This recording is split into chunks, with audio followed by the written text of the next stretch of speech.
NZ Rugby's wide net claim rings hollow as All Blacks coaching search shrinks by the day Scott Robertson's dismissal as All Blacks head coach was seismic enough on its own. But what has followed may be just as revealing. New Zealand Rugby insists they are casting a wide net in their search for Robertson's successor. Yet the criteria they have set, combined with a growing list of unavailable candidates, suggests the opposite. What was once a deep pool of elite coaching talent has been quietly reduced to a shallow pond, raising serious questions about whether this process is genuinely open or carefully stage-managed. That on Monday, NZ Rugby announced that a 5-person panel would oversee the appointment of the next All Blacks head coach. On the surface, it all sounded reassuringly professional. The panel consists of board chair David Kirk, former All Blacks hooker, and board member Kevin Mialamu, respected high-performance specialist Don Tricker, interim CEO Steve Lancaster, and a recently retired All Blacks player in isolation. This looks like a sensible mix of governance, rugby expertise, and modern high-performance insight. But governance structures matter less than the parameters within which they operate, and it is those parameters that have drawn increasing scrutiny. The job description that changed everything, the most significant detail, was buried in NZ Rugby's official statement outlining the recruitment process. NZR will invite New Zealand coaches with international head coaching experience to apply, it read. The appointment panel will then shortlist and interview candidates. That single sentence dramatically reshaped the landscape. Firstly, NZ Rugby have decided, not unreasonably, that the next All Blacks coach must be a New Zealander. Given the strength and global spread of Kiwi coaching talent, few would argue with that principle. New Zealand has long produced world-class coaches, many of whom are currently plying their trade across Europe, Japan, and the Southern Hemisphere. However, the second requirement, prior experience as an international head coach, is where the logic begins to fray. Ironically, neither of the two most recent All Blacks head coaches met this criterion when they were appointed. Ian Foster had never been a test head coach before taking the role in 2020, while Scott Robertson's resume was built almost entirely on Super Rugby and age-grade success prior to his promotion. Even more telling is how rare prior test head coaching experience actually is among elite international coaches. Rassie Erasmus, widely regarded as one of the most influential figures in modern rugby, had never been the Springboks head coach before taking charge in 2018. Andy Farrell, Steve Borthwick, Fabian Galthy, Gregor Townsend, and Gonzalo Quesada all followed similar paths, learning on the job at test level rather than arriving fully formed. Joe Schmidt and Eddie Jones are exceptions, not the rule. NZ Rugby's justification, and its consequences. Interim CEO Steve Lancaster attempted to explain the rationale behind the stricter job requirements, citing the timing of the appointment. We are midway through a World Cup cycle, 2 years out from the next tournament, Lancaster said. We simply do not have time for someone to find their feet in international rugby. That explanation has surface-level logic. The All Blacks are not starting a 4-year rebuild. They are expected to contend immediately. Yet by insisting on prior international head coaching experience, NZ Rugby have excluded a swathe of highly qualified candidates who may have been perfectly capable of making the step up, just as Robertson and Foster did before them. The result is a selection pool that has been aggressively narrowed, perhaps intentionally, candidates falling away even among those who might have fit the criteria. Availability has become a major issue. Tony Brown, one of New Zealand's most respected attacking minds, quickly ruled himself out due to his contractual obligations with the Springboks through to the Rugby World Cup. Clayton McMillan, a longtime contender for higher honors, does not meet the test head coach requirement. Neither does Pat Lam. Despite his success with Connacht and Bristol Bears, Robbie Deans technically fits the brief.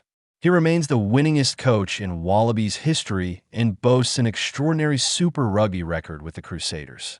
But at 66 and now settled into an advisory role with Japan's Saitama Wild Knights, Deans has made it abundantly clear that he has no appetite for a return to the international grind. No, I'm good thanks, he said bluntly last year. I've been very lucky as a coach.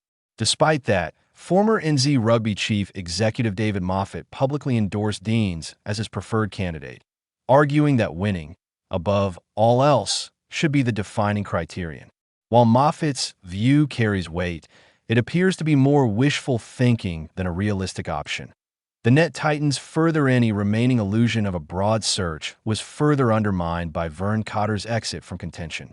The Blues coach, who previously led Scotland and Fiji at test level, was unveiled this week as the incoming Queensland Reds head coach from 2027. Cotter has made it clear he intends to honor that commitment. Joe Schmidt, another obvious candidate, has also withdrawn after being sounded out by NZ Rugby. Sir Wayne Smith has reportedly departed his role within New Zealand Rugby structures altogether, following growing dissatisfaction with the handling of Robertson's exit. Meanwhile, respected domestic figures such as Rob Penny, Jono Gibbies, Clark Laidlaw, and Tanamaga are all excluded by the test experience requirement. At this point, the wide net looks anything but the reality. A very short shortlist strip everything back, and the list of realistic candidates is remarkably small, Dave.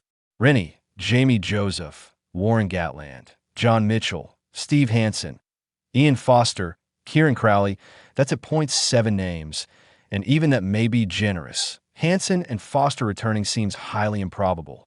Foster's relationship with NZ Rugby soured badly after an attempted mid-cycle dismissal during the 2023 World Cup.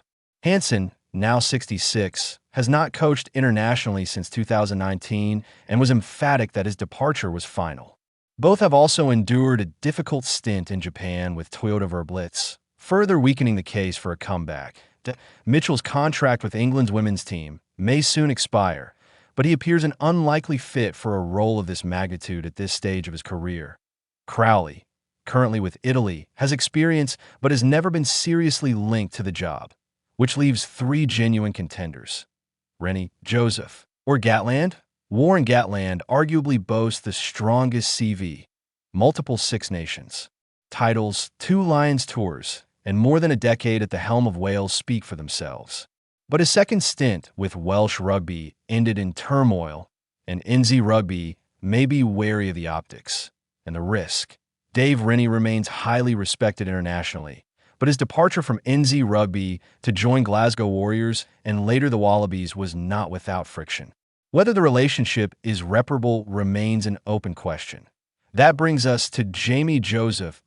Joseph's profile aligns almost perfectly with the job description NZ Rugby have created. He has international head coaching experience, having led Japan to their best-ever Rugby World Cup finish. He understands the New Zealand system intimately, has already worked within it as head coach of the All Blacks 15, and is widely regarded as a calm, pragmatic leader. Crucially, he's been overlooked for the All Blacks job twice before, and remains eager for the challenge. Smoke, mirrors, and a foregone conclusion when viewed in full. It becomes increasingly difficult to believe that NZ Rugby entered this process without a preferred outcome in mind. The tightening of eligibility criteria, the timing of Robertson's dismissal, and the steady elimination of alternatives all point in one direction. Rather than a genuine open search, this appears to be a carefully controlled process designed to land on a predetermined candidate. Most likely Joseph. If that is the case, then NZ Rugby's claims of neutrality and openness are little more than public relations theater. Robertson may have been dismissed under the banner of performance and standards, but the manner in which a successor is being chosen suggests a deeper issue, a governing body more concerned with optics than transparency. The All Blacks deserve clarity. So does the rugby public.